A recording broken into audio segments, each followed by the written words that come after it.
Good evening and welcome to this edition of World Today, coming to you from the Bolivar Hall in central London. Today I'll be talking about the crisis in Brazil, which is reaching fever pitch now with the campaign of an extremely hostile judiciary against former President Lula, his successor Dilma Rousseff, and growing violence by the Brazilian state against peasants and homeless workers that is being deployed regularly. Brazil has a vast territory and abundant natural resources, a developed industrial base, enormous productive potential, and a relatively organized and experienced working class. If significant improvements in social welfare cannot be achieved, it would be difficult to claim that they are feasible in any other poor country. This country, Brazil, is currently in the throes of a political and economic crisis. It's the result of a self-induced implosion on the part of a corrupt, unelected president and the elite that surrounds him in parliament and outside. He is protected by a majority of parliament.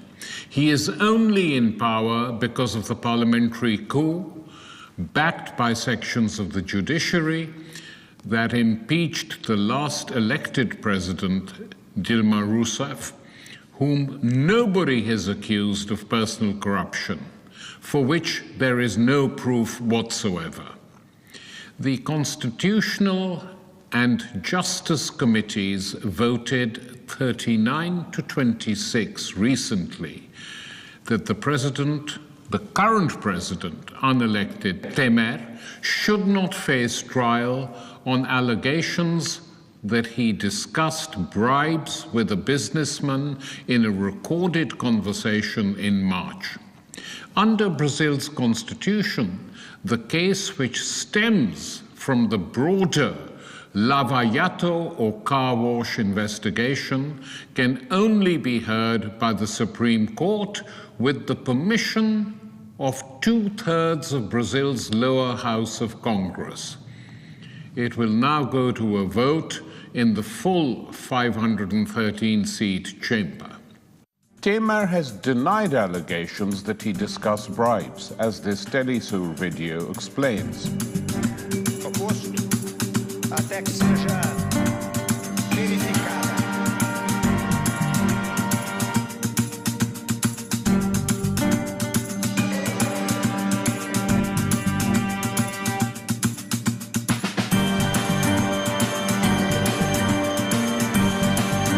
Não existe isso na gravação, mesmo tendo sido ela adulterado. E não existe, porque nunca comprei o silêncio de ninguém. Não obstruí a justiça, porque não fiz nada contra a ação do judiciário.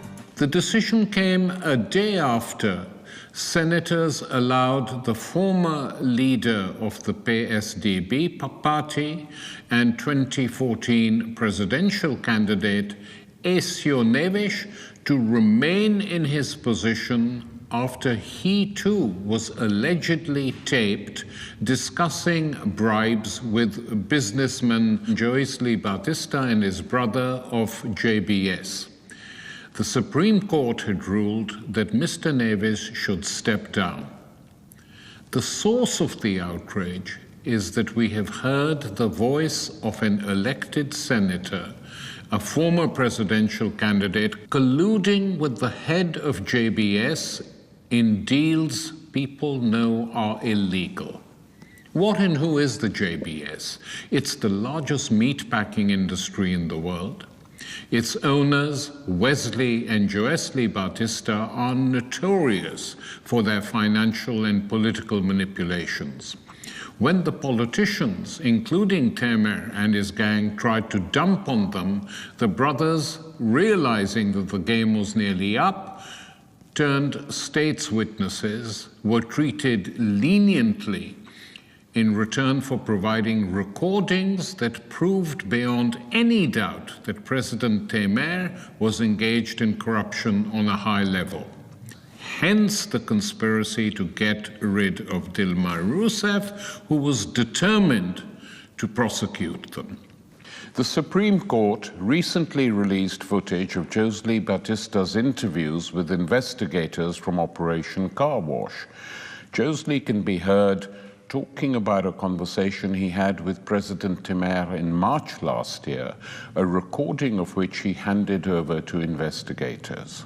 The recording includes a discussion of payments to former Speaker of the House Eduardo Cunha, now in prison for corruption, for his continued silence, to which Temer replies, "You got to keep that up." This tape has been translated into English for the first time for the world today. Deixa eu ir lá para dar uma... Queria primeiro dizer o seguinte, estamos juntos aí, se o senhor precisar de mim, viu? Me fala. Eu te ouvi um pouco, presidente, como é que o senhor está nessa situação toda aí, Eduardo?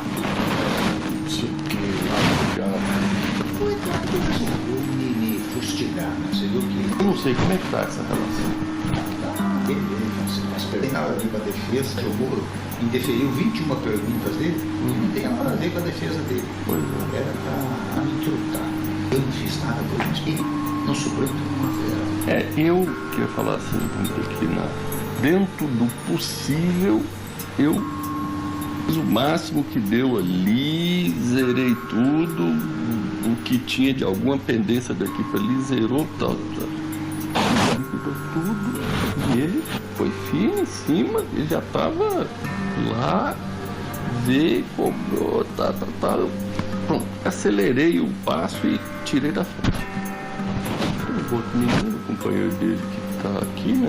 Que o Gedel sempre estava, o Gedel é que andava sempre ali, mas o Gedel também tinha esse negócio, eu perdi o contato, porque ele virou investigado, agora eu não posso também.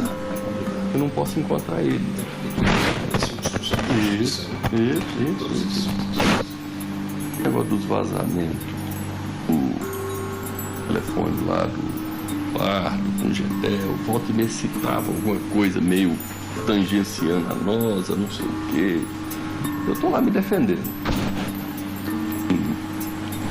Como é que eu mais ou menos dei conta de fazer até agora? Eu tô de bem com o Eduardo.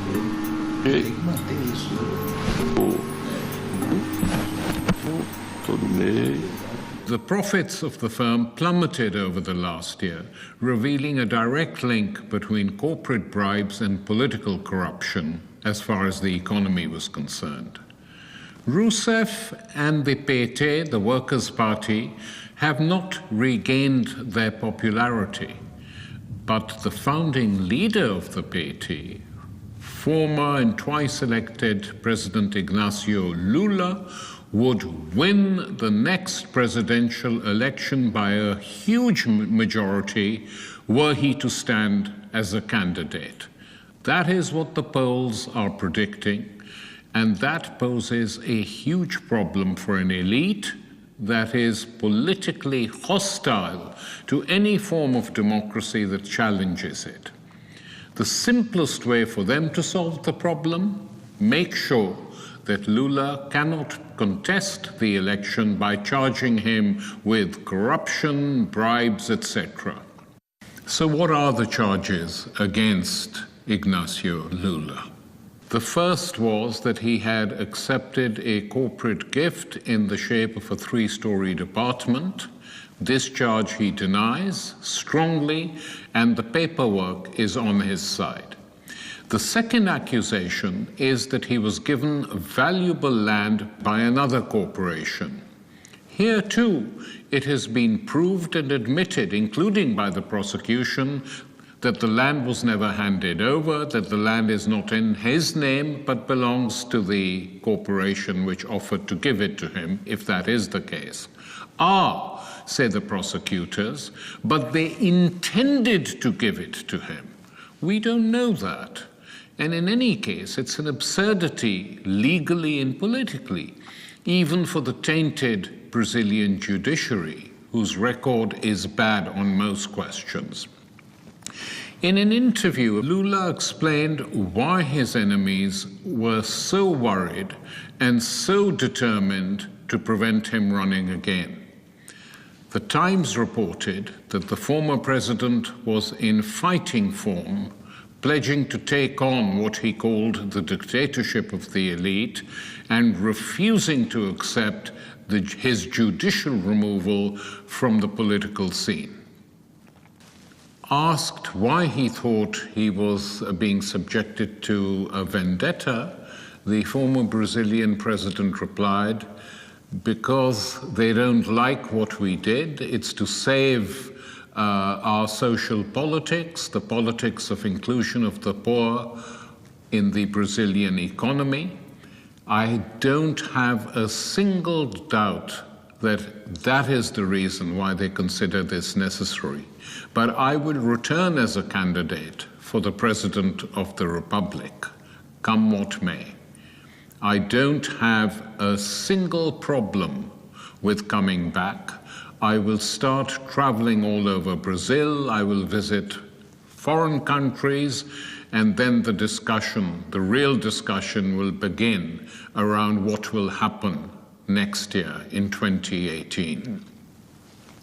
Lula's popularity has survived his party's decline. He is the one figure people still associate with the Bolsa Familia, a state subsidy that lifted millions of very poor people out of abject poverty. What is especially ironic is that the current president, Temer, cannot stand in the next elections. His ratings are rock bottom anyway because of his corruption.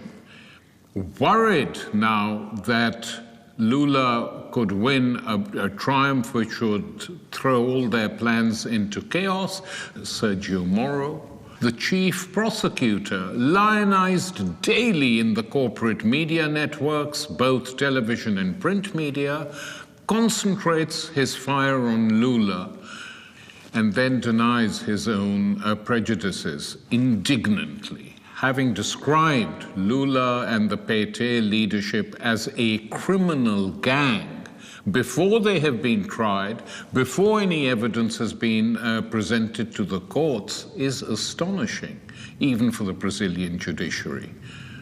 Lula says that, in his words, with every single newspaper and most of the networks denouncing me, the chance of a fair trial in Brazil is virtually nil. In many other countries, the biased and disgraceful reporting would make a trial impossible. Lula insists that there is a strong collusion between the press and television networks, part of the federal police, and part of the Ministry for Public Prosecutions. Lula said, "You're condemned with 10 newspaper headlines every day. When you have 10 newspaper headlines accusing you without any evidence, it becomes difficult to clear your name." That the entire political culture of Brazil is infected by the cancer of corruption is indisputable. That leading members of the PT were involved in this is undeniable, though some of them claim in their defense that the money was used to pay off minority parties like those of Temer and his outfit in order to form a government. The constitutional parliamentary coup against Dilma Rousseff failed to produce a single charge against her for any form of personal corruption. The only charge was that she was part of a regime, a government, or that she presided over a government during which much corruption took place. It should be said that this charge, if applied seriously and judiciously, could lead to the impeachment of every president that followed the military dictatorship in Brazil. Lula denies that he is, and denies it strongly. But underlying all this is that the PT, despite the Bolsa Familia, made no real attempt to create a new radical social infrastructure, something that would have improved its standing in a society as a whole and benefited large chunks of the population from the lowest to the middle classes. The country's productive structure had been converted by Lula's predecessor, Fernando Henrique Cardoso, in order to service the short-term imperatives of global accumulation, capitalism, rather than the short-term requirements of national accumulation. That is, keeping Brazilian industries in Brazilian hands, not allowing the global capitalist economy to create too much havoc inside Brazil, as some other countries have done in different parts of the world. The PT did not alter this old structure, and today, large-scale privatizations are further wrecking the country, and Chinese capital is likely to be the principal beneficiary, not Brazilian industry or its workforce. Will the Chinese build a social infrastructure that the country desperately needs? We shall wait and see. Meanwhile, the economic crisis continues to create inequality and mass unemployment on a huge level.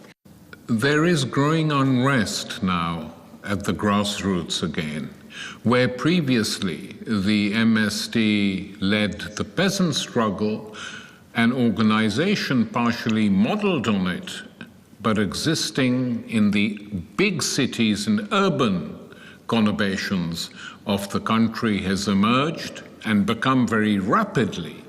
The largest social movement in Brazil is the MTST, the organization that defends homeless workers. When I visited the camps, apart from a few jocular exchanges with the cook in one of the sections of the camp, whom I accused of providing very bland food to the homeless workers, which could be improved just by using the natural herbs found in camp.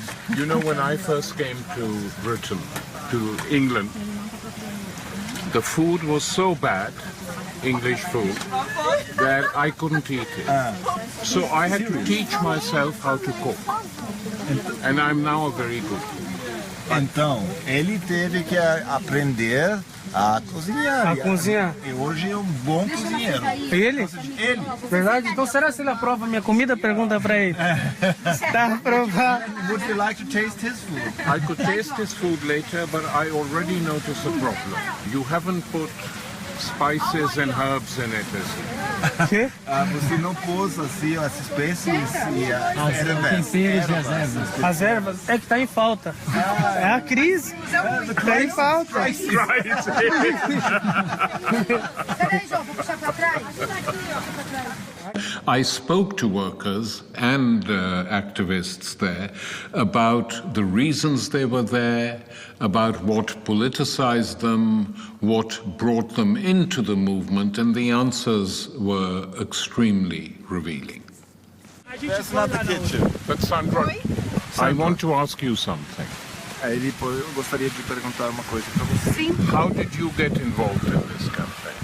Como você se envolveu em tudo isso? Pela moradia. Moradia, a gente também... Eu venho de uma outra ocupação que foi feita em Santo André, que se chama Rosa Luxemburgo, né? E aí a gente começou...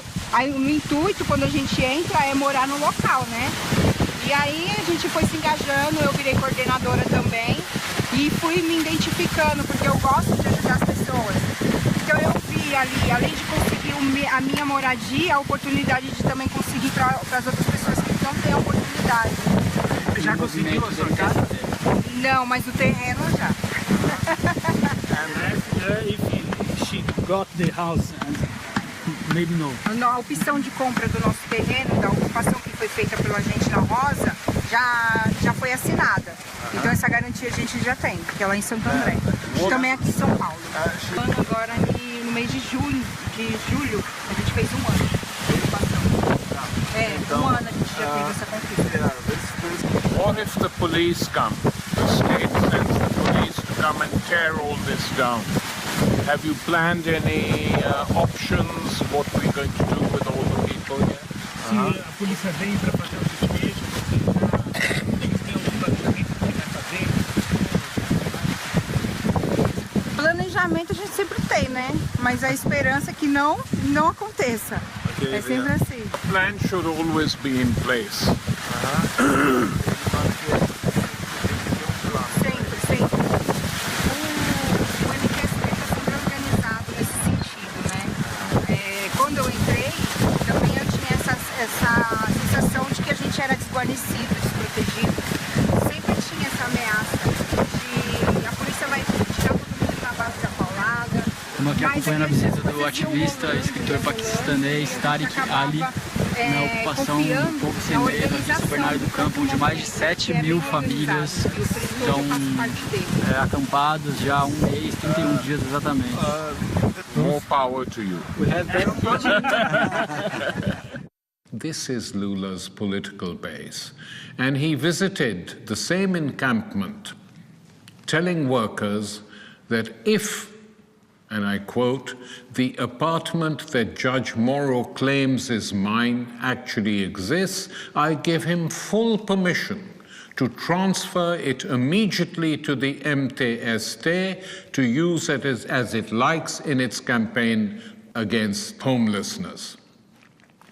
The political chaos has reactivated the Brazilian far right too, something that had not happened for many years. Their candidate for 2018 is a sinister figure, Jair Messias Bolsonaro. He is an open supporter of the military dictatorship that brutalized and traumatized the country for 30 years. Last year, Bolsonaro dedicated a vote to a well-known torturer of the military dictatorship, Carlos Alberto Brilhante Ustra, the former chief of national intelligence. Bolsonaro's worship of this man has no limits. He treats him as a hero. And he calmly informed the Financial Times recently, if I ever run the presidency, he will have a bust in the palace. There was no dictatorship in Brazil. People had liberty to come and go wherever they wanted. They could go to Disneyland and come back with no problems. Dictatorship was for the bandits, the vagrants. Then the law was hard for them. The logic of this is obvious. A far-right regime promising stability, the ending of crime, etc., while still remote, is nonetheless becoming a bit more respectable than it was. I personally don't think there is any chance of Bolsonaro winning the next election, but he is currently running second after Lula in the latest opinion polls. He is on 15%. Lula is on 35%. Most other parties are on 10% or lower. Were Bolsonaro ever to come to power, there is another possible hero in waiting, the prosecuting judge, Sergio Moro, who has done something truly amazing, disgraced the office that he holds even more, which few had thought possible. The polarization taking place in Brazil today is very clear. The left has been weakened, we have to say. A Lula victory would breathe more life into them again, and Lula, from what he has been saying himself, has learned some of the lessons of the mistakes made by the PT, which have virtually destroyed them electorally in the last round of local and mayoral elections that were held in the country. Were Lula to win, he could begin the process of transforming Brazil, or could he? Because the political structures and the constitutional problems that the country confronts would still mean that he could not govern without a coalition. So where would the votes come from? They would have to be bought, as they traditionally have been in Brazil for many, many decades. And where will the money come from this time? Who knows? The Chinese? Unlikely. They're quite strict with their funds. So the problems remain. The only hope for Brazil is a combined movement from above and below. An electoral triumph for Lula combined with a huge uprising, in effect, of the poor, of the homeless workers, of the peasants, to sustain this president and tell him that there is an alternative base of power in the country. One of the more remarkable people I met on my last trip to Brazil is the leader of the homeless workers movement, Guilherme Boulos, extremely intelligent, extremely articulate, very different from Lula, at the same time, in terms of his ability to communicate with the masses, quite similar to Lula. To hear him speak, to watch him communicating with workers, there is not a single trace of fakeness. He's not a fake guy. He's something very real. And as long as the country keeps on producing people like him, at the moment there are not many around, but as long as this process continues, there is some hope for Brazil. Not in its antiquated, corrupt political structures, but in its people, who have tried many a time, again and again, to transform their living conditions by electing radical parties, by creating social movements, and have been let down every time. Were the Brazilian elite, its media networks, and its supporters in the judiciary to succeed in preventing Lula from standing for the next presidential election, it would be a scandal of the highest order. Were this to be done in countries of which the so-called international community, i.e. the United States and the EU elite, don't like, there would be hell to pay. But because it's Brazil, because the new government is tolerated and supported by the international monetary elite and the political leaders of the United States, Trump has made that very clear, it's possible that Lula could be toppled because nothing too serious happens in the continent on the right without the approval of Washington.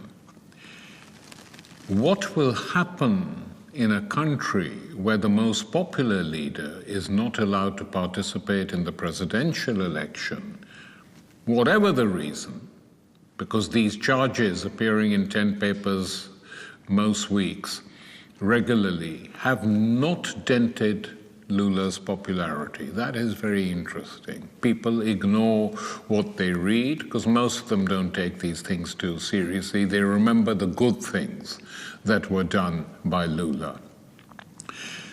But if he cannot be a candidate, it will make the entire presidential election and Brazilian democracy into a complete farce.